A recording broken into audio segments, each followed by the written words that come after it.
Boise, Idaho, June 1990. A quiet city in the Boise River Valley where tree-lined streets connected modest neighborhoods, where children played outside until dark during long summer evenings, and where families felt safe in a community small enough that neighbors knew each other by name and watched out for one another. The Whittaker family lived on Fairview Avenue in a ranch-style house with a large fenced backyard, and Catherine worked as a dental hygienist while James managed a hardware store, and they had 7-year-old twin daughters, Elora and Sophie, who were identical in appearance but opposite in personality. Elora had long, dark brown hair usually worn in 2 braids, brown eyes that seemed always curious, and an outgoing personality that made her the talker of the two, always telling elaborate stories she made up, always asking questions, always moving and exploring and chattering. Sophie was quieter and more reserved. She watched and listened while Elora talked, and though they looked exactly alike down to the small birthmark on their left wrists, anyone who knew them could tell them apart within minutes, based on how they carried themselves and interacted with the world.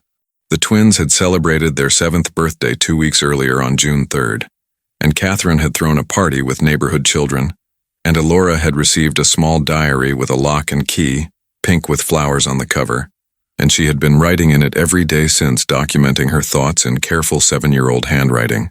On Thursday, June 21st, 1990, the family had dinner at 6 o'clock, spaghetti and meatballs that the twins helped Catherine prepare, and after cleaning up, Catherine said the girls could play in the backyard for 30 minutes before bath time since it was still light outside. The backyard was enclosed by a 6-foot wooden fence, had a swing set, a sandbox, a small vegetable garden that Catherine tended, and a large oak tree that provided shade, and the girls often played there safely while Catherine watched from the kitchen window. Elora took her diary outside with her planning to sit under the oak tree and write about her day, and Sophie brought her dolls and set up a tea party on the patio, and Catherine checked on them through the window while she loaded the dishwasher, and both girls seemed content and safe. Around 6:45, Catherine called from the back door telling the girls they had 5 more minutes, and Sophie acknowledged her, and Catherine went back inside to prepare the bath, and when she returned to call them in at 6:50, Sophie was alone on the patio crying. Catherine ran outside asking where Elora was, and Sophie said Elora had been under the oak tree writing in her diary, but then Mr. Patterson from next door had called to her over the fence, and Elora had walked to the fence to talk to him, and then she had disappeared. Catherine asked what Sophie meant by disappeared, and Sophie said Mr. Patterson had asked Elora to come see baby bunnies in his yard, and Elora had gone through the gate at the back of the fence that connected their yards, and she had not come back. Catherine ran to the back gate, which was slightly open, and she went through into Mr. Patterson's yard calling Elora's name, and she saw Mr. Patterson standing on his back deck, and he was 70 years old, a retired postal worker who had lived next door for 15 years and had always been friendly. Catherine asked if he had seen Elora, and Mr. Patterson said no, he had not seen either of the girls. He had been inside watching television all evening, and Catherine's panic rose as she realized Elora was missing, and Sophie's story did not match what Mr. Patterson was saying. She ran back to her yard and searched frantically, checking the swing set, the sandbox behind the shed, calling Elora's name, and James came home from running errands and found Catherine frantic, and Sophie sitting on the patio crying and saying Mr. Patterson had taken Elora. If this happened in your neighborhood, wouldn't you want to know how it was finally solved? Tell us in the comments what city or country you're watching from. It's incredible to see how far these stories travel, and if you'd like to follow more mysteries finally solved through DNA, consider subscribing to the DNA archives, where every day we uncover another truth time tried to hide. James called 911 at 7 o'clock reporting that his 7-year-old daughter was missing from their backyard, and within 15 minutes Boise police arrived, and officers began searching the property and questioning the family and neighbors.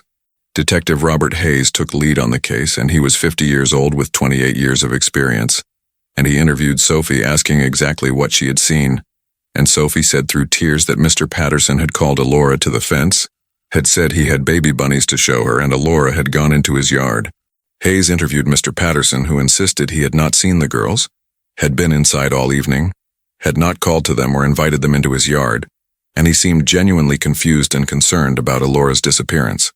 Officers searched Mr. Patterson's house and yard with his permission, and they found no sign of Elora, no disturbed earth, no evidence of recent activity, and the house was neat and organized, and Mr. Patterson was cooperative, answering every question.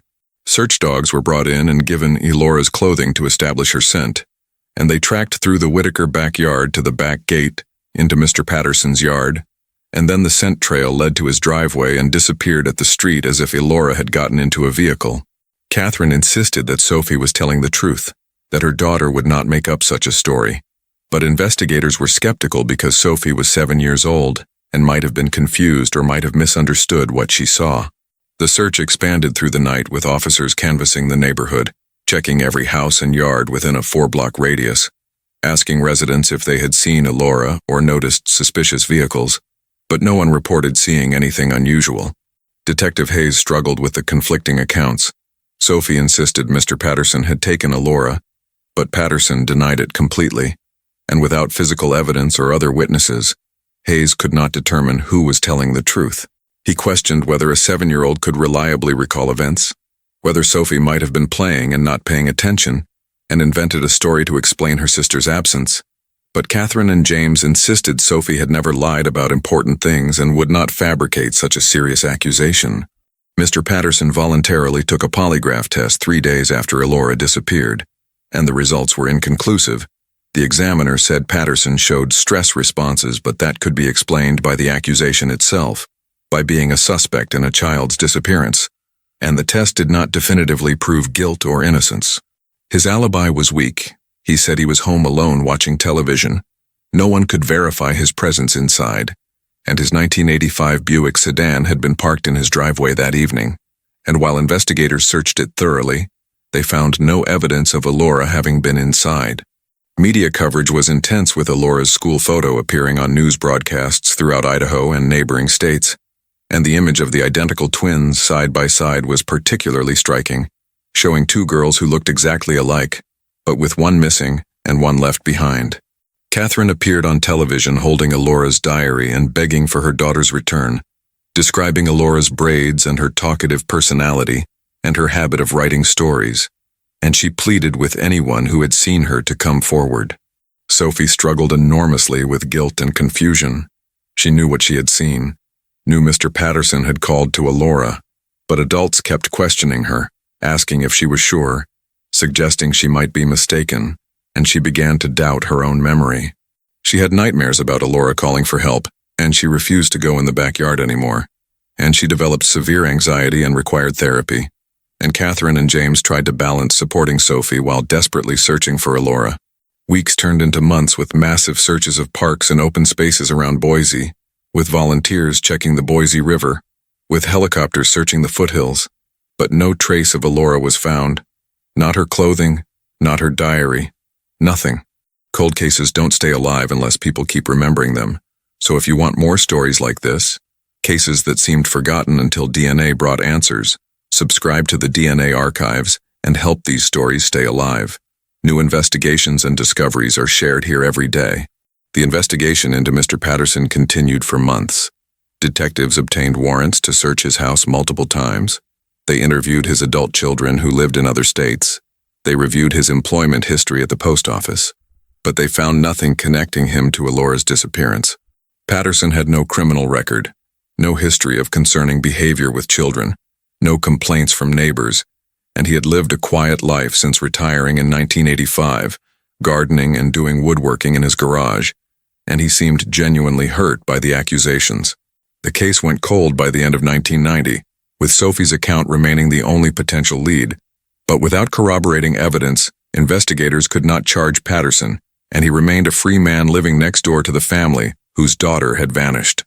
Catherine and James could not sell their house and move because they believed Elora might try to find her way home. But living next to Patterson was torture, and they avoided him completely, and Sophie would panic if she saw him in his yard. The Whittaker family fractured under the weight of loss and suspicion. Catherine blamed herself for letting the girls play outside.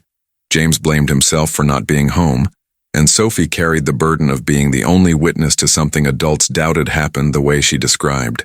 Years passed with Elora's bedroom kept exactly as it had been, with her clothes in the closet, her toys on the shelves, and her school papers on the desk, and Catherine would sit in there reading the diary Elora had left behind, the entries ending the day she disappeared.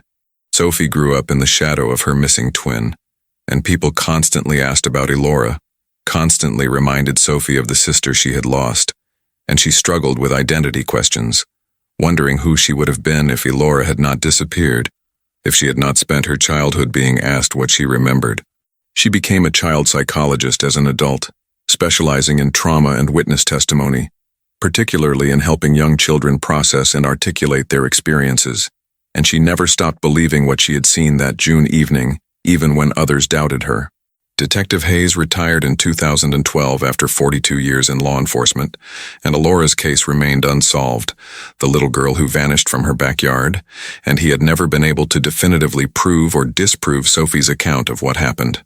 Mr. Gerald Patterson died in 2015 at age 95 from natural causes, and he went to his grave maintaining his innocence, insisting he had not seen Elora that day, had not called to her, had not harmed her.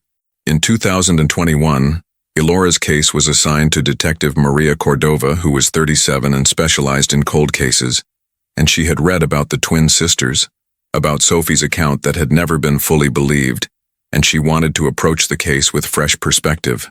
Cordova contacted Sophie, who was now 38 years old and living in Portland, Oregon, and Sophie agreed to meet and discuss what she remembered from that evening in 1990, and Cordova listened without judgment or skepticism.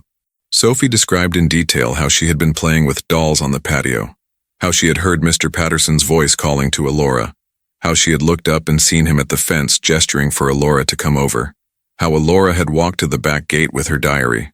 She said Elora had gone through the gate into Patterson's yard, and Sophie had returned to her dolls. And a few minutes later, when she looked for Elora, she was gone. And when she went to the fence to look into Patterson's yard, neither Elora nor Patterson were visible. Cordova asked if Sophie had ever doubted her memory, and Sophie said no, she knew what she saw. She had spent 31 years being questioned and doubted, but her memory had never changed. Patterson had called to Elora, and Elora had gone into his yard. Cordova decided to search for evidence that might have been overlooked in the original investigation, and she requested access to Patterson's property, which had been sold after his death in 2015, and the current owners agreed to allow a search. The property had changed significantly. The house had been renovated, the yard landscaped differently, but the basic structure remained, and Cordova brought ground-penetrating radar and cadaver dogs to search for any signs of disturbance or burial. The dogs alerted near an area where a deck had been built in 2016. The new owners had added it during renovations, and Cordova obtained a warrant to excavate beneath the deck, and the owners were cooperative, though shocked. The team carefully removed deck boards and began digging, and 2 feet down they found a small metal box, rusted and deteriorated, and inside, wrapped in plastic that had partially decomposed, was a diary, pink with flowers on the cover, pages stuck together but partially readable. The diary belonged to Elora. Her name was written inside the front cover in careful child's handwriting, and the last entry was dated June 21, 1990, the day she disappeared, and Cordova felt chills as she realized this was the diary Elora had been carrying when she went into Patterson's yard. The diary was sent to the Idaho State Forensic Lab for DNA analysis, and Cordova requested they test every surface, particularly the lock, the cover, and any pages that could be separated, looking for DNA that might prove who had handled it last.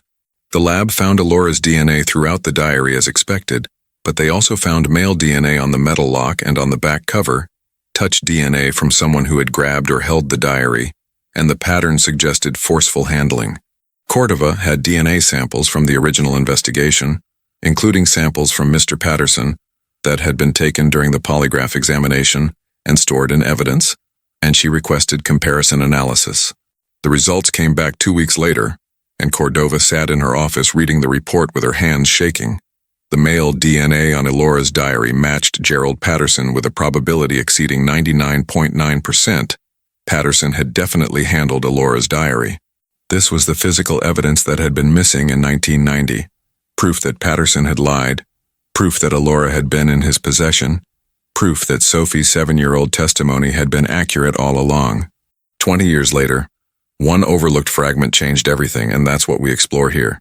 The moment science meets persistence. So if you're new here, subscribe so you don't miss the next story where DNA finally tells the truth. A new case drops every day on the DNA archives.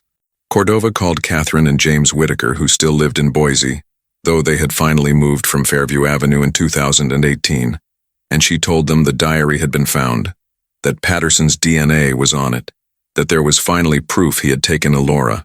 Catherine asked where the diary had been found, and when Cordova said it was buried under Patterson's deck, buried in his yard, Catherine made a sound that was part sob and part scream, understanding that her daughter had been there all along, next door, while they searched everywhere else.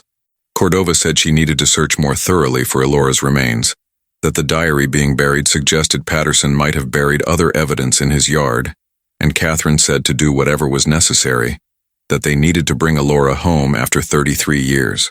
The excavation of Patterson's former property began in November 2023, and Cordova brought a full forensic team with ground-penetrating radar, cadaver dogs, and specialists in archaeological recovery, and the current homeowners temporarily relocated while the search proceeded. The dogs alerted to multiple areas in the backyard, and the team began systematic excavation, carefully removing layers of soil, and 3 feet down near where the diary had been found, they discovered fabric, the decomposed remains of clothing, small and child-sized. Beneath the clothing they found bones, delicate and small, a child's skeleton that had been buried for 33 years, and the remains were carefully excavated and transported to the state medical examiner's office, and forensic analysis confirmed through dental records that they belonged to Elora Whittaker. Cordova called Catherine and James and told them Elora had been found, that she was finally coming home, and Catherine collapsed, 33 years of not knowing replaced by terrible certainty, and James held her while they both cried, grief renewed and devastation complete. Sophie flew to Boise immediately, and when Cordova told her that her testimony had been correct, that she had been telling the truth all along, that Patterson had indeed taken Elora, Sophie broke down crying. 3 decades of being doubted finally validated. She said she had spent her entire life wondering if her memory was real, if she had made it up, if she was responsible for wrongly accusing an innocent man, and learning she had been right brought relief mixed with anger that no one had believed her. Cordova explained that in 1990, child witness testimony was often dismissed. Investigators did not have training in interviewing children, and without physical evidence they had defaulted to disbelieving a 7-year-old, and that failure had allowed Patterson to avoid justice for decades. The investigation now focused on understanding what had happened, and Cordova reviewed Patterson's background more thoroughly than the original investigation had done, and she discovered information that had been missed or ignored in 1990.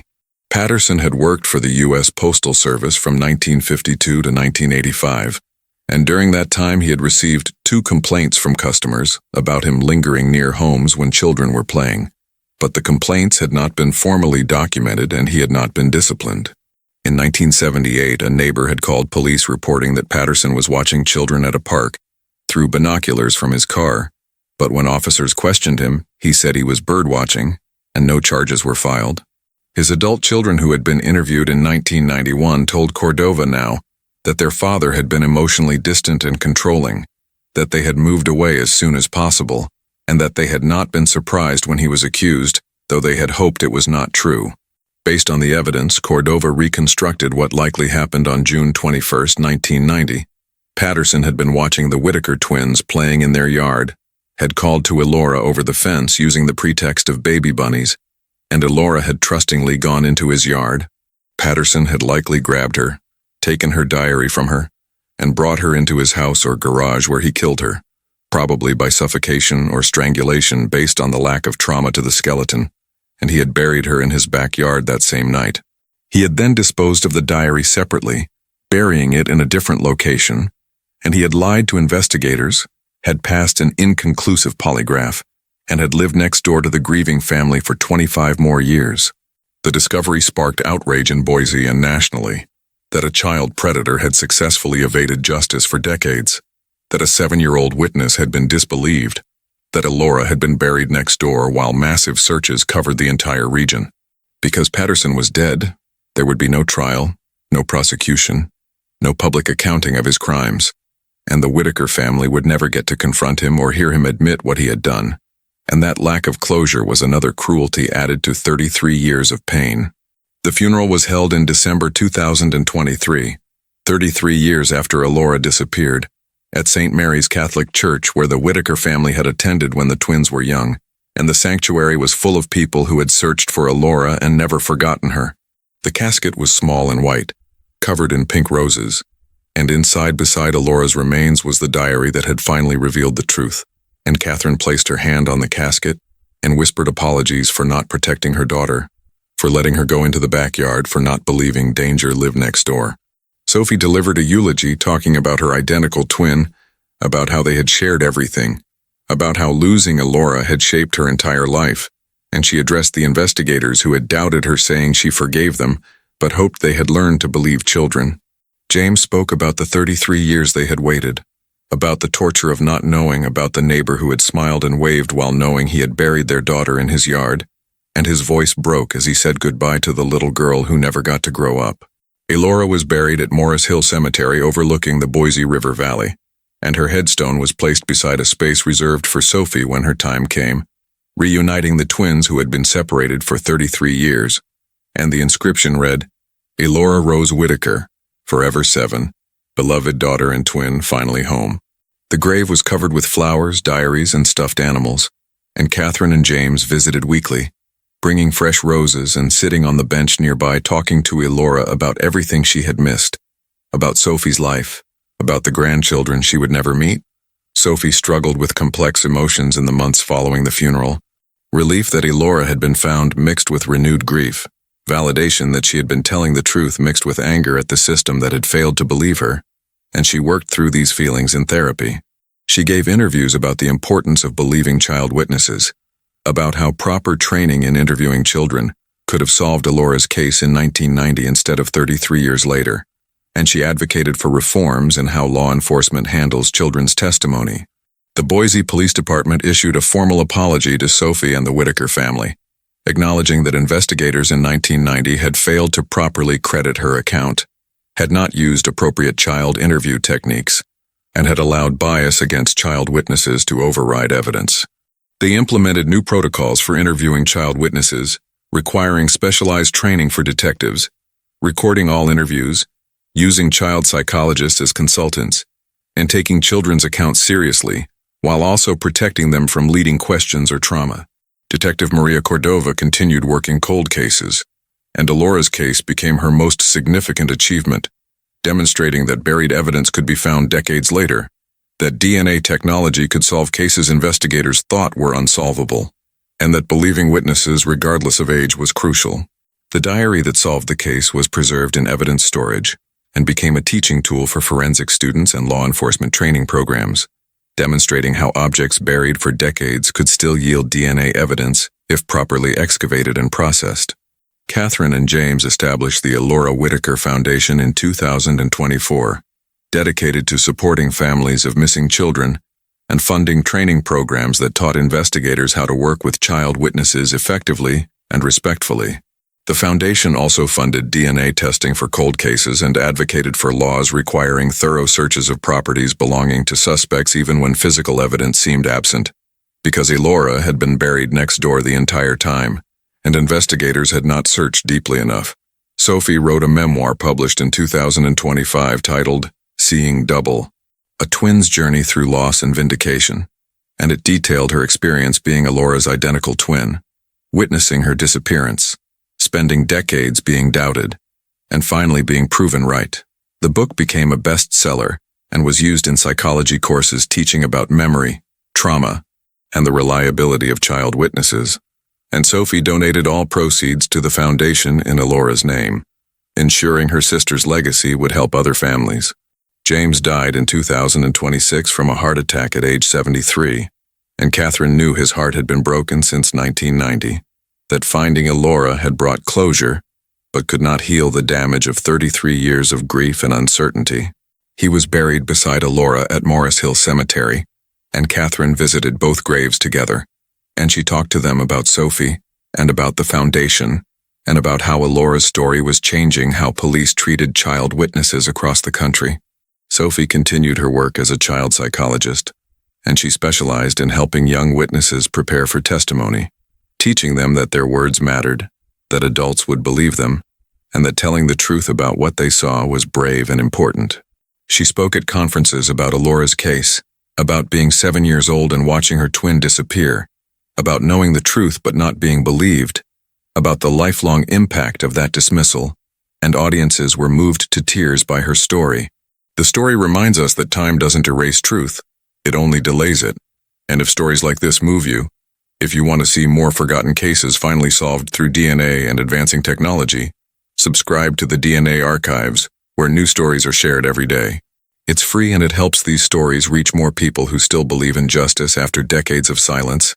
And it reminds us that children deserve to be believed, that witnesses deserve respect regardless of age, and that the truth will emerge even when buried literally and figuratively. Elora Whittaker was 7 years old when she vanished from her own backyard, while her identical twin watched. She had dark braids and a curious mind, and loved writing stories in her diary. And though she was taken by a neighbor everyone trusted, her voice endured through that diary buried for 33 years.